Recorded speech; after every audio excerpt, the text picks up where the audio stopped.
Hi hello welcome back to my channel. ನಾನು ಅರ್ಪಿತಾ ರಮೇಶ್.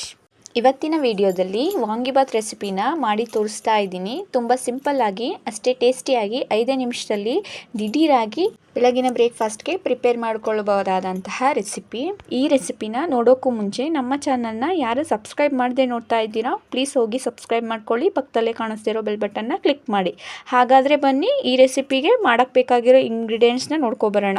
ನಾನಿಲ್ಲಿ ಒಂದೆರಡು ಮೀಡಿಯಮ್ ಸೈಜ್ ಈರುಳ್ಳಿನ ತೊಗೊಂಡಿದ್ದೀನಿ, ಒಂದು ದೊಡ್ಡ ಸೈಜ್ದು ಟೊಮ್ಯಾಟೊ, ಸ್ವಲ್ಪ ಕರಿಬೇವು, 1 ಸ್ಪೂನ್ ಕಡಲೆಬೀಜ, 2 ಒಣಮೆಣಸಿನ್ಕಾಯಿ, 3 ಬದನೆಕಾಯಿನ ಸಣ್ಣದಾಗಿ ಉದ್ದವಾಗಿ ಕಟ್ ಮಾಡಿ ನೀರಿನಲ್ಲಿ ಹಾಕಿ ಇಟ್ಕೊಂಡಿದ್ದೀನಿ, 1/4 ಟೀ ಸ್ಪೂನ್ ಸಾಸಿವೆ, 1/4 ಟೀ ಸ್ಪೂನ್ ಜೀರಿಗೆ, ಅರ್ಧ tea spoon chilli powder, 1/4 tea spoon ಅರಿಶಿನ ಪುಡಿ, 5ರಿಂದ 6 ಟೀ ಸ್ಪೂನ್ ಆಗುವಷ್ಟು ಬಟಾಣಿನ ತೊಗೊಂಡಿದ್ದೀನಿ, ವಾಂಗಿಬಾತ್ ಪೌಡ್ರು 1 ಪ್ಯಾಕೆಟ್ ಫುಲ್ಲು ಅಂದರೆ 10 ರೂಪಾಯಿಂದು, 4ರಿಂದ 5 ಟೀ ಸ್ಪೂನ್ ಆಗುವಷ್ಟು ಎಣ್ಣೆ, ಹಾಗೆ ರುಚಿಗೆ ತಕ್ಕಷ್ಟು ಉಪ್ಪು, ಹಾಗೆ 1.5 ಗ್ಲಾಸ್ ಆಗುವಷ್ಟು ಅಕ್ಕಿನ ಚೆನ್ನಾಗಿ ತೊಳೆದು ನೀರಲ್ಲಿ ನೆನೆ ಹಾಕಿ ಇಟ್ಕೊಂಡಿದ್ದೀನಿ. ಒಂದು 10ರಿಂದ 15 ನಿಮಿಷ ನೆನಿಬೇಕು. ಇದು ಸ್ಟವ್ನ ಆನ್ ಮಾಡಿಕೊಂಡು ಒಂದು ಕುಕ್ಕರ್ನ ಬಿಸಿಗೆ ಇಟ್ಕೊತಾ ಇದ್ದೀನಿ. ಬಿಸಿ ಆಗ್ತಿದ್ದಂಗೆ 4ರಿಂದ 5 ಟೇಬಲ್ ಸ್ಪೂನ್ ಅಷ್ಟು ಆಯಿಲ್ನ ಹಾಕೋತಿದ್ದೀನಿ. ಆಯಿಲು ಲೈಟಾಗಿ ಬಿಸಿ ಆಗ್ತಿದ್ದಂಗೆ ಸಾಸಿವೆ, ಜೀರಿಗೆ, 2ರಿಂದ 3 ಒಣಮೆಣಸಿನ್ಕಾಯಿ, ಸ್ವಲ್ಪ ಕರಿಬೇವಿನ ಸೊಪ್ಪನ್ನ ಹಾಕ್ಕೊಂಡು ಚೆನ್ನಾಗಿ ಫ್ರೈ ಮಾಡ್ಕೊತಾ ಇದ್ದೀನಿ. ಅದು ಫ್ರೈ ಆಗ್ತಿದ್ದಂಗೆ 1-2 ಈರುಳ್ಳಿನ ಸಣ್ಣದಾಗಿ ಉದ್ದುದ್ದಾಗಿ ಕಟ್ ಮಾಡಿಕೊಂಡು ಹಾಕೋತಾ ಇದ್ದೀನಿ.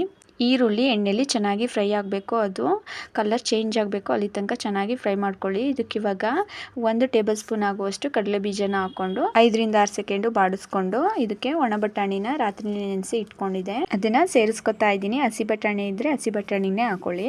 ಇದಕ್ಕಿವಾಗ ಒಂದು ದೊಡ್ಡ ಸೈಜಿಂದು ಟೊಮ್ಯಾಟೊನ ಸಣ್ಣದಾಗಿ ಕಟ್ ಮಾಡಿ ಹಾಕೋತಾ ಇದ್ದೀನಿ. ಇದು ಟೊಮ್ಯಾಟೊ ಎಲ್ಲ ಚೆನ್ನಾಗಿ ಮೆತ್ತಗಾಗಬೇಕು, ಅಲ್ಲಿ ತನಕ ಚೆನ್ನಾಗಿ ಬಾಡಿಸ್ಕೊಳ್ಳಿ. ಇದಕ್ಕಿವಾಗ 3 ಸಣ್ಣದಾಗಿ ಉದ್ದುದ್ದಾಗಿ ಕಟ್ ಮಾಡ್ಕೊಂಡಿರುವಂತಹ ಬದನೆಕಾಯಿನ ಹಾಕ್ಕೊಂಡು ಸಲ ಚೆನ್ನಾಗಿ ಫ್ರೈ ಮಾಡ್ಕೋತಾ ಇದ್ದೀನಿ. ಆದಷ್ಟು ಬದನೆಕಾಯಿನ ಕಟ್ ಮಾಡಿದ್ಮೇಲೆ ಸ್ವಲ್ಪ ನೀರಲ್ಲಿ ನೆನೆ ಹಾಕ್ಬಿಟ್ಟು ಹಾಕಿ, ಇಲ್ಲ ಅಂತ ಅಂದರೆ ಬದನೆಕಾಯಿ ಕಹಿ ಬಂದುಬಿಡುತ್ತೆ. ಇದಕ್ಕಿವಾಗ ಒಂದು ಅರ್ಧ tea spoon chilli powder, 1/4 tea spoon ಅರಿಶಿನ ಮತ್ತು 1 ಪ್ಯಾಕೆಟ್ ಫುಲ್ಲು ವಾಂಗಿಬಾತ್ ಪೌಡರ್ನ ಹಾಕೋತಾ ಇದ್ದೀನಿ. ಖಾರ ಬೇಡ, ಲೈಟಾಗಿ ಬೇಕು ಖಾರ ಅಂದರೆ ಚಿಲ್ಲಿ ಪೌಡರ್ನ ಸ್ಕಿಪ್ ಮಾಡಿ, ಸ್ಪೈಸಿಯಾಗಿರಬೇಕು ಅಂದರೆ ಹಾಕ್ಕೊಳ್ಳಿ. ಒಂದು ಸಣ್ಣ ಗ್ಲಾಸಲ್ಲಿ ಒಂದು ಅರ್ಧ ಗ್ಲಾಸಷ್ಟು ನೀರನ್ನ ಹಾಕಿ ಚೆನ್ನಾಗಿ ಫ್ರೈ ಮಾಡ್ಕೊತಾ ಇದ್ದೀನಿ. ಮಸಾಲೆ ಬದನೆಕಾಯಿ ಎಲ್ಲ ಚೆನ್ನಾಗಿ ಹೊಂದ್ಕೋಬೇಕು, ಅಲ್ಲಿ ತನಕ ಒಂದು ಸ್ವಲ್ಪ ಚೆನ್ನಾಗಿ ಫ್ರೈ ಮಾಡ್ಕೊಳ್ಳಿ. ಇವಾಗ ನೋಡಿ ಇದು ಫ್ರೈ ಆಗಿದೆ. ಇದಕ್ಕಿವಾಗ ನೀರನ್ನ ಆ್ಯಡ್ ಮಾಡ್ಕೊಳ್ಳೋಣ. ಇಲ್ಲಿ ನಾನು ಸಣ್ಣ ಅಕ್ಕಿ ತೊಗೊಂಡಿರೋದ್ರಿಂದ 1.5 ಗ್ಲಾಸ್ ಅಕ್ಕಿಗೆ 2.5 ಗ್ಲಾಸ್ ಆಗುವಷ್ಟು ನೀರನ್ನ ಹಾಕ್ಕೊಂಡು ರುಚಿಗೆ ತಕ್ಕಷ್ಟು ಉಪ್ಪನ್ನ ಹಾಕ್ಕೊಂಡು ಮಸಾಲೆ ನೀರನ್ನ ಕುದಿಯೋಕೆ ಬಿಡ್ತಾ ಇದ್ದೀನಿ. ನೋಡಿ ಇವಾಗ ಕುದೀತಾ ಇದೆ. ಇವಾಗ ರೈಸ್ನ ಆ್ಯಡ್ ಮಾಡ್ಕೋತಾ ಇದ್ದೀನಿ.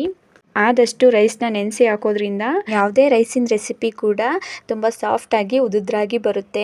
ಈಗ ಒಂದ್ಸಲ ಚೆನ್ನಾಗಿ ತಿರುಕೊಂಡು ಉಪ್ಪು ಖಾರ ಎಲ್ಲ ಕರೆಕ್ಟಾಗಿದೆಯಾ ಅಂತ ನೋಡಿಕೊಂಡು ಕೊನೆಯಲ್ಲಿ ಸ್ವಲ್ಪ ಕೊತ್ತಂಬರಿ ಸೊಪ್ಪನ್ನ ಆ್ಯಡ್ ಮಾಡ್ಕೋತಾ ಇದ್ದೀನಿ. ಕೊತ್ತಂಬರಿ ಸೊಪ್ಪು ಆ್ಯಡ್ ಮಾಡಿಕೊಂಡು ನೀರಿನ ಪ್ರಮಾಣ ಸ್ವಲ್ಪ ಕಡಿಮೆ ಆಗೋ ತನಕ ಚೆನ್ನಾಗಿ ಕುದಿಸಿ ಲಿಡ್ನ ಕ್ಲೋಸ್ ಮಾಡಿ ವಿಷಲ್ ಇನ್ನೇನು ಬರಬೇಕು ಆವಾಗ ಗ್ಯಾಸ್ನ ಆಫ್ ಮಾಡ್ಕೋಬೇಕು. ಈಗ ಓಪನ್ ಮಾಡಿ ತೋರಿಸ್ತಾ ಇದ್ದೀನಿ, ನೋಡಿ ಎಷ್ಟು ಚೆನ್ನಾಗಿ ಬಂದಿದೆ ಅಂತ. ನಾನಿಲ್ಲಿ ಯಾವುದೇ ತರಹದ ಶುಂಠಿ ಬೆಳ್ಳುಳ್ಳಿ ಪೇಸ್ಟ್ ಆಗಲಿ ಯಾವುದೇ ಮಸಾಲೆನೂ ಕೂಡ ಜಾಸ್ತಿ ಹಾಕ್ಕೊಳ್ದೇನೆ ತುಂಬ ಸಿಂಪಲ್ಲಾಗಿ ಟೇಸ್ಟಿಯಾಗಿ ದಿಢೀರಾಗಿ ಮಾಡಿ ತೋರಿಸ್ಕೊಟ್ಟಿದ್ದೀನಿ. ಬೆಳಗಿನ ಬ್ರೇಕ್ಫಾಸ್ಟಿಗಾಗಲಿ ಅಥವಾ ಮಧ್ಯಾಹ್ನದ ಲಂಚ್ ಬಾಕ್ಸಿಗಾಗಲಿ ಕಡಿಮೆ ಟೈಮಲ್ಲಿ ಏನು ಮಾಡಬೇಕು ಅಂತ ಅಂದ್ಕೊಂಡ್ರೆ ಈ ರೆಸಿಪಿನ ಒಂದ್ಸಲ ಟ್ರೈ ಮಾಡಿ. ತುಂಬ ಅಂದರೆ ತುಂಬ ಚೆನ್ನಾಗಿರುತ್ತೆ. ಈ ರೆಸಿಪಿ ನಿಮಗೆ ಇಷ್ಟ ಆಗಿದ್ರೆ ಲೈಕ್ ಮಾಡಿ, ಶೇರ್ ಮಾಡಿ, ಹೇಗೆ ಬಂತು ಅಂತ ಕಮೆಂಟ್ ಬಾಕ್ಸ್ನಲ್ಲಿ ಕಮೆಂಟ್ ಮಾಡಿ ತಿಳಿಸಿ. ಇನ್ನಷ್ಟು ಈಸಿ ರೆಸಿಪೀಸ್ಗೋಸ್ಕರ ನಮ್ಮ ಚಾನಲ್ನ ಸಬ್ಸ್ಕ್ರೈಬ್ ಮಾಡ್ಕೊಳ್ಳಿ. Thank you.